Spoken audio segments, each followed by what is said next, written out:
이사야서 13장 9절에서 22절 말씀 함께 보시도록 하겠습니다. 이사야 13장 9절에서 22절 말씀입니다.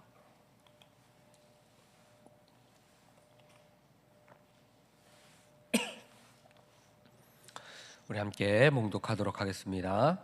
보라, 여호와의 날 곧 잔혹히 분냄과 맹렬히 노하는 날이 이르러 땅을 황폐하게 하며 그 중에서 죄인들을 멸하리니 하늘의 별들과 별 무리가 그 빛을 내지 아니하며 해가 돋아도 어두우며 달이 그 빛을 비추지 아니할 것이로다. 내가 세상의 악과 악인의 죄를 벌하며 교만한 자의 오만을 끊으며 강포한 자의 거만을 낮출 것이며 내가 사람을 순금보다 희소하게 하며 인생을 오빌의 금보다 희귀하게 하리로다. 그러므로 나 만군의 여호와가 분하여 맹렬히 노하는 날에 하늘을 진동시키며 땅을 흔들어 그 자리에서 떠나게 하리니 그들이 쫓긴 노루나 모으는 자 없는 양같이 각기 자기 동족에게로 돌아가며 각기 본향으로 도망할 것이나 만나는 자마다 창에 찔리겠고 잡히는 자마다 칼에 엎드러지겠고 그들의 어린 아이들은 그들의 목전에서 메어침을 당하겠고 그들의 집은 노략을 당하겠고 그들의 아내는 욕을 당하리라.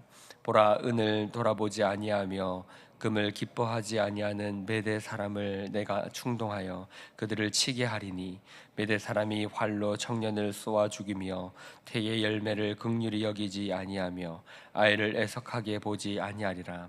열국의 영광이 갈대아 사람의 자랑하는 놀이개가 된 바벨론이 하나님께 멸망당한 소돔과 고모라 같이 되리니 그곳에 거주할 자가 없겠고 거처할 사람이 대대에 없을 것이며 아라비아 사람도 거기에 장막을 치지 아니하며 목자들도 그곳에 그들의 양떼를 쉬게 하지 아니할 것이요 오직 들짐승이 거기에 엎드리고 부르짖는 짐승이 그들의 가옥에 가득하며 타조가 거기에 깃들이며 들량이 거기에서 뛸 것이요 그의 궁성에는 승냥이가 부르짖을 것이요 화려하던 궁전에는 들개가 울 것이라. 그의 때가 가까우며 그의 날이 오래지 아니하리라. 아멘. 계속해서 이사야서의 말씀을 살펴보고 있습니다.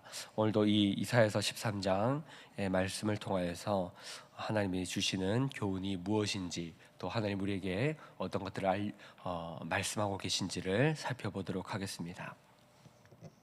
오늘 말씀은 바벨론에 대한 하나님의 심판의 예언입니다. 이 말씀은 단순히 고대 제국 그 바벨론에 대한 이야기만을 담고 있는 것은 아니죠. 인간의 교만으로 가져오는 결과가 어떤 것이고 교만한 인간 제국에 대해서 심판을 선포하시는 하나님의 말씀을 통하여서 이것은 교만한 인간의 최후가 어떤 것인가를 우리는 생각해 볼 수 있는 것입니다. 인간의 교만이 가져오는 이 보편적인 결과에 대해서 하나님은 이 메시지를 선포하고 있는 것이죠. 바벨론이 하나님께 어떠한 심판을 받고 있는지, 바벨론이 어떠한 결과를 맞이하게 될 것인지, 이것을 통하여서 우리는 어떤 삶을 추구하며 살아야 하는가, 인간의 영광이 아니라 하나님의 말씀에 순종하며 하나님을 높이는 삶을 살아야 한다는 것을 우리는 알 수 있는 것입니다. 오늘 말씀을 찬찬히 살펴보면서 우리는 다시 한 번 더 우리가 어떤 삶을 살아야 하는지를 생각해 보도록 하겠습니다. 본문 9절에서 13절은 여호와의 날에 대해서 이야기하고 있습니다. 9절에서 이렇게 말합니다. 보라, 여호와의 날 곧 잔혹히 분냄과 맹렬히 노하는 날이 이르러 땅을 황폐하게 하며 그 중에서 죄인들을 멸하리니. 하나님은 이사야 선지자를 통하여서 여호와의 날을 선포하고 있습니다. 여호와의 날, 곧 이 하나님의 날이 임하게 되면요, 이것은 악인들은 심판을 받게 될 것이고, 그리고 고통받던 의인들은 하나님이 그들을 건져내시며 그들을 다시금 하나님의 영광의 면류관을 그들에게 내려줄 것이다 라는 것입니다. 마지막의 때가 되면 악인들은 결국에는 다 멸하게 됩니다. 그리고 하나님의 뜻대로 살기 위하여 고통받던 자들, 고난을 받던 자들, 그리고 그리스도인들은 참된 그리스도인들은 하나님의 영광을 받게 되는 것이죠. 우리는 이것을 기억해야 됩니다. 언젠가는 여호와의 날이 임하게 된다는 것입니다. 그때에 오늘 말씀처럼 맹렬히 노하는 날, 하나님의 진노가 노하는 날이 임하게 될 때에 우리는 하나님께 그 진노를 받는 것이 아니라 하나님께 위로와 또 회복을 받게 될 것임을 기억하면서 하루하루를 하나님의 뜻대로 살아가기를 우리는 다짐해야 할 것입니다. 이 하나님의 심판이 임하는 날에는요, 아주 우주적인 심판과 변화가 일어난다는 것을 10절에서 알 수 있습니다. 이 10절에서 이렇게 말합니다. 하늘의 별들과 별무리가 그 빛을 내지 아니하며 해가 돋아도 어두우며 달이 그 빛을 비추지 아니할 것이로다. 이 표현은 단순히 그냥 자연 현상만을 말하고 있는 것이 아니겠죠.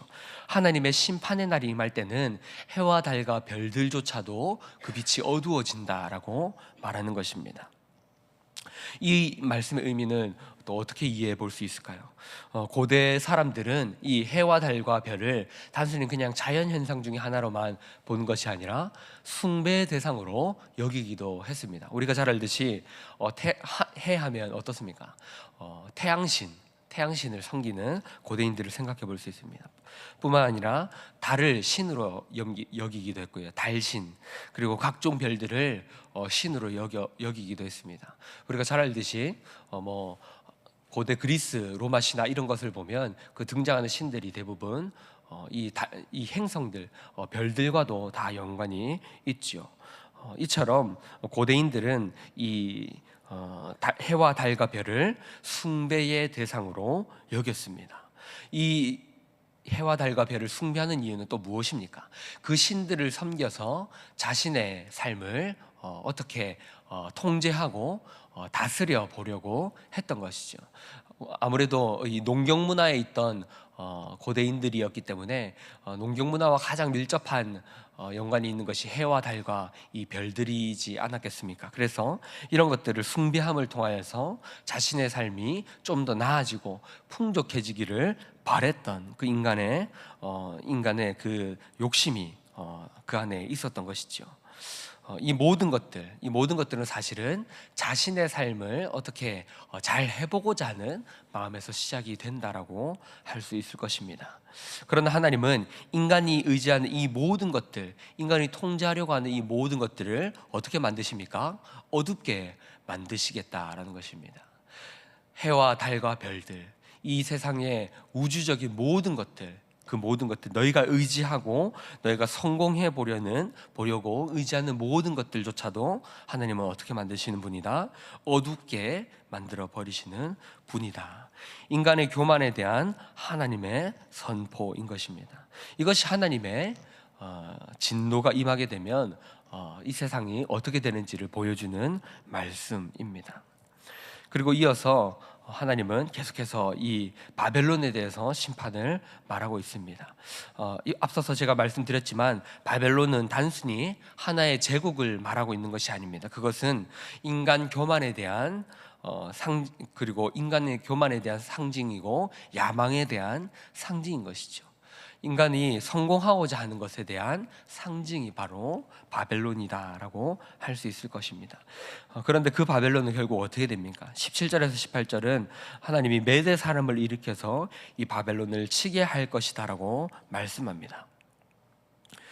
인간의 영광으로 세워진 그 바벨론 나라, 인간의 힘과 또 부귀영화의 상징인 이 바벨론. 그러다 이 바벨론은 어떻게 됩니까? 결국에는 멸망하게 되는 것입니다. 인간의 영광의 성취가 얼마나 덧없는 것인지를 보여주는 것입니다. 바벨론뿐만 아니라 그 이후에 모든 강대국들, 니느의 아수르, 그리고 오늘날의 모든 강대국들까지도 인간의 권력은 영원할 수 없다는 것을 하나님은 이 바벨론을 통해서 말해주고 계십니다. 영광스러웠던 도시가 어떻게 폐허가 되는지를 생생하게 하나님은 선포하고 계십니다. 19절에서 22절을 보면 이 바벨론이 어떻게 되는지를 말하고 있습니다. 19절에 이렇게 말합니다. 열국의 영광이요 갈대아 사람의 사람의 자랑하는 놀이개가 된 바벨론이 하나님께 멸망당한 소돔과 고모라 같이 되리니, 바벨론이 결국에는 멸망당한 소돔과 고모라 같이 될 것이다 라고 말합니다. 소돔과 고모라가 어떤 나라였습니까? 가장 음란하고 문란하던 세속적인 문화가 가득하던 나라였습니다. 그 나라는 사람들이 향락을 즐기며 아주 좋아 보이는 그런 곳이었지만, 결국엔 그 죄가 만연하여서 그곳은 하나도 남김없이 없어지는, 그런 멸망당하는 도시가 되었습니다. 바벨론도 이 소돔과 고모라 같이 망하게 될 것이라고 하나님은 말씀하고 계십니다. 이 소돔과 고모라 같이 망하여서 어떻게 된다고 말합니까? 20절에 이렇게 말합니다. 그곳에 거주할 자가 없겠고, 이제는 다시는 그곳에 거주할 자가 없어질 정도로 망해버린다는 것입니다. 거처할 사람이 대대에 없을 것이며, 아라비아 사람도 거기에 장막을 치지 아니하며, 목자들도 그곳에 그들의 양떼를 쉬게 하지 아니할 것이요, 거기에 아무도 거하지 않게 되는데, 아라비아 사람들, 즉 목축을 하면서 떠돌이 생활을 하는 이 아라비아 사람들도 그곳에서는 장막을 치지 않게 될 것이다. 목동들도, 목자들도 그곳에서 양떼를 쉬지 않게 하게 될 것이다 라고 말합니다. 21절에 이렇게 말합니다. 오직 들짐승이 거기에 엎드리고 부르짖는 짐승이 그들의 가옥에 가득하며, 타조가 거기에 깃들이며 들량이 거기에서 뛸 것이요. 인간의 영광이 가득하던 그곳에 어떻게 됩니까? 들짐승들이 결국엔 가득하게 될 것이다.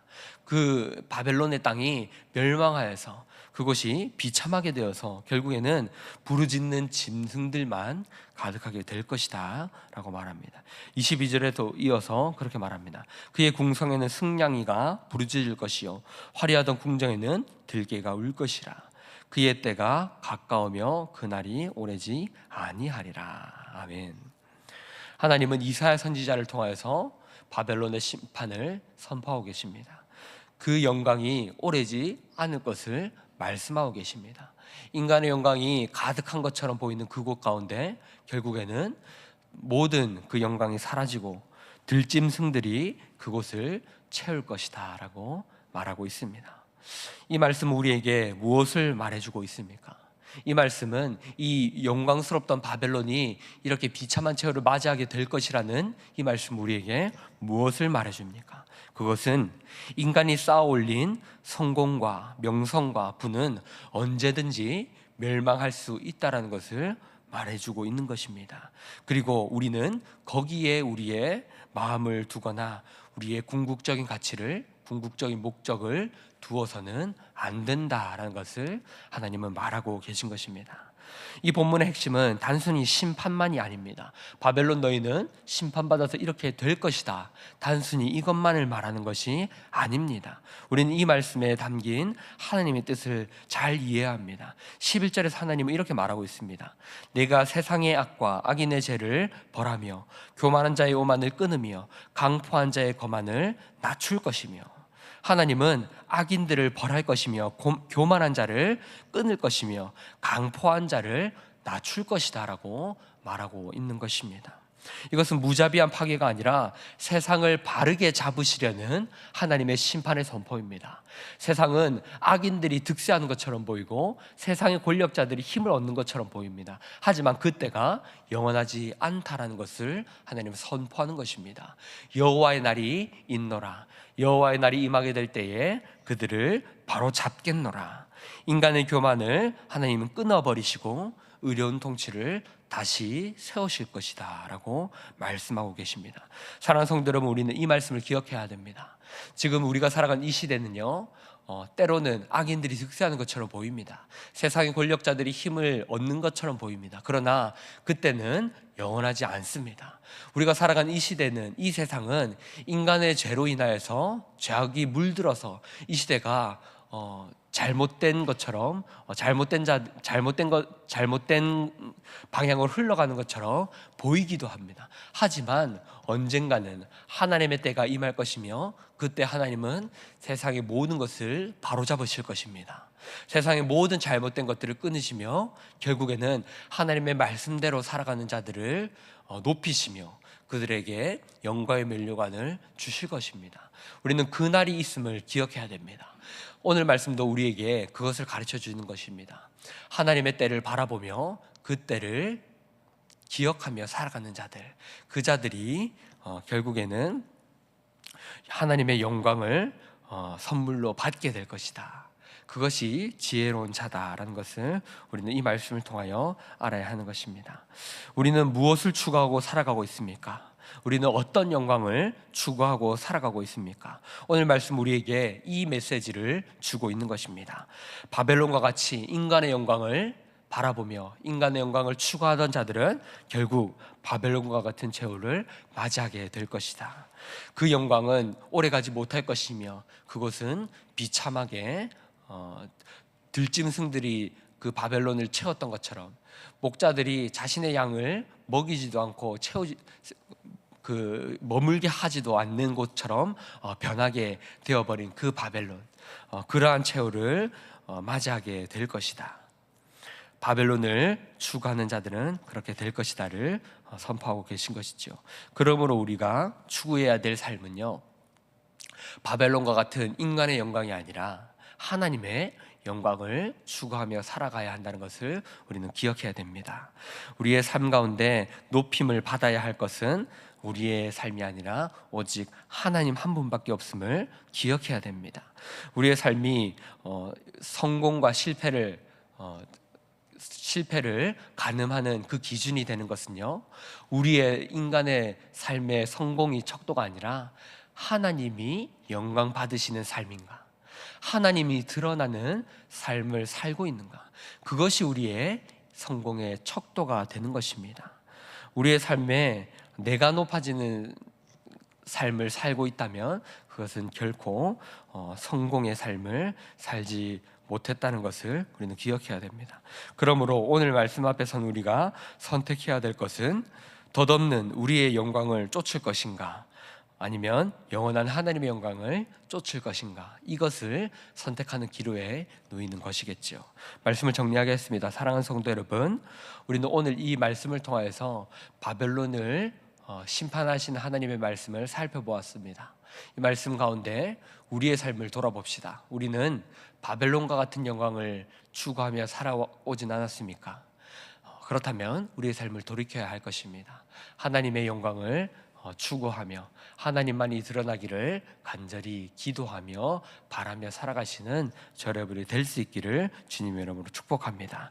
하나님은 그러한 삶을 붙드시며 그러한 삶을 축복하실 것입니다. 우리 말씀을 생각하면서 함께 기도하시겠습니다. 오늘 말씀을 기억하면서 하나님의 심판의 때가 있음을 기억합시다.